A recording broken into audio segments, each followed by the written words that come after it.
थोड़ी देर पहले आपका 1 फरवरी शिफ्ट 2 का जेईई मेंस का पेपर समाप्त हुआ। तो इस वीडियो में हम आप लोगों को बताएंगे कि पेपर कैसा था, पेपर का एनालिसिस करेंगे, उसके बाद बताएंगे कि हर कैटेगरी का क्या मार्क्स होना चाहिए कट ऑफ क्लियर करने के लिए। तो सबसे पहले अगर हम पेपर की बात करें तो पेपर जो था शिफ्ट 2 का वो पेपर शिफ्ट 1 के जैसा ही था, मतलब टफनेस के लेवल में वैसा ही था। जैसा शिफ्ट 1 में पूछा गया था वैसा ही शिफ्ट 2 में पेपर आया।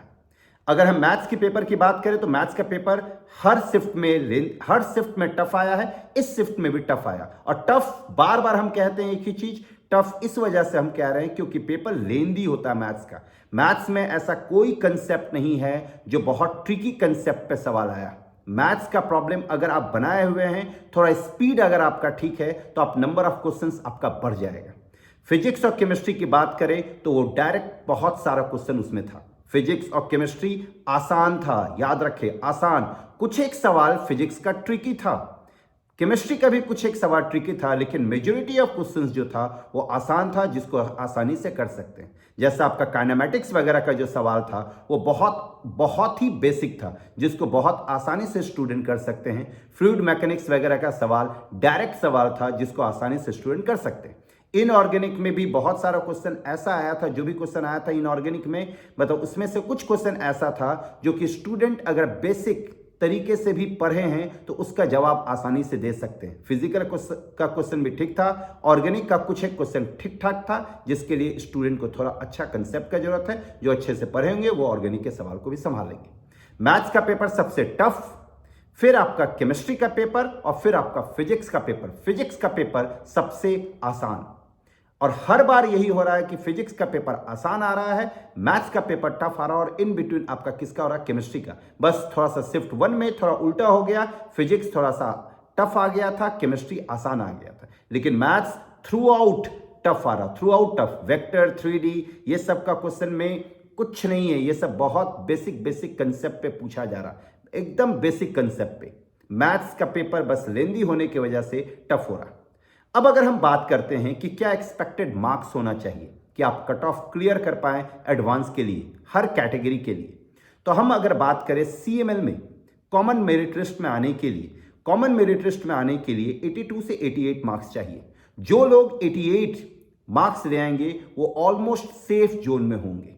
अगर हम बात करें EWS की तो EWS कैटेगरी में 68 से 73 मार्क्स चाहिए होगा। EWS में जो 73 मार्क्स ले आएंगे वो कंप्लीट सेफ जोन में रहेंगे। अगर हम बात करें OBC तो OBC वालों को 72 से 78 में वो कंफर्म सेफ जोन में चले जाएंगे। SC वालों को 44 से 48 एडवांस में क्वालिफाई करने के लिए, मतलब एडवांस एग्जाम के लिए क्वालिफाई करने के लिए, और ST वालों को 35 से 41 मार्क्स चाहिए। जो भी ST वाले 41 मार्क्स ले आते हैं वो कंफर्म है कि वो एडवांस एग्जामिनेशन के लिए क्वालिफाई कर जाएंगे। अब सवाल उठता है कि सर 90 परसेंटाइल के लिए क्या मार्क्स होना चाहिए। तो 90 परसेंटाइल के लिए आपका इस शिफ्ट में 90 से 95, मतलब अगर आपका 95 मार्क्स आता है तो आप कंफर्म 90 परसेंटाइल के घर में इन कर जाएंगे। 99 परसेंटाइल के लिए क्या मार्क्स होना चाहिए, तो 99 परसेंटाइल के लिए 175 से 180 के बीच होना चाहिए। मतलब 180 अगर आप आ रहे हैं तो आप कंफर्म 99 परसेंटाइल के घर में चले जाएंगे। तो आज आपका लास्ट एग्जाम था जेईई का। अब जेईई का एग्जाम समाप्त हो चुका है सेशन 1 का, अब दूसरा सेशन अप्रैल में। अब जो आपका बीच में बोर्ड भी है और जो लोग पास आउट हैं उनका डायरेक्ट सेशन 2 है। तो आप देख लें कि आपका मार्क्स कैसा आ रहा है। अगर आपका मार्क्स 99 परसेंटाइल से ऊपर आ रहा है और आप जनरल कैटेगरी में हैं तो आप डायरेक्ट एडवांस के लिए जाएं। सेशन 2 के लिए आपको उतना सोचना नहीं है। लेकिन जो लोग 94-95 परसेंटाइल के पहले अटक रहे हैं और जिनका NIT मिलने का कोई कंफर्मेशन नहीं है, वो लोग सेशन 2 के लिए अच्छे से प्रिपरेशन करें। सेशन 2 के लिए अच्छे से प्रिपरेशन करें। अभी सेशन 2 के लिए आपके पास टाइम है। आप पेपर भी देख चुके हैं, पेपर ऐसा नहीं आ रहा है बहुत टफ। अगर आप अच्छे से तैयारी करेंगे तो आपका अच्छा मार्क्स आएगा। और जो लोग अभी अपियरिंग हैं वो लोगों को थोड़ा सावधानी से, थोड़ा स्मार्टली हैंडल करना है, क्योंकि उनका बोर्ड भी बीच में पड़ता है। बोर्ड भी बहुत इंपॉर्टेंट है।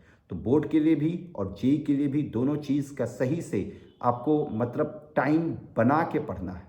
अच्छे से प्रिपरेशन करें बोर्ड के लिए भी और नेक्स्ट सेशन के लिए भी। थैंक यू वेरी मच और ऑल द बेस्ट आप सभी लोगों को।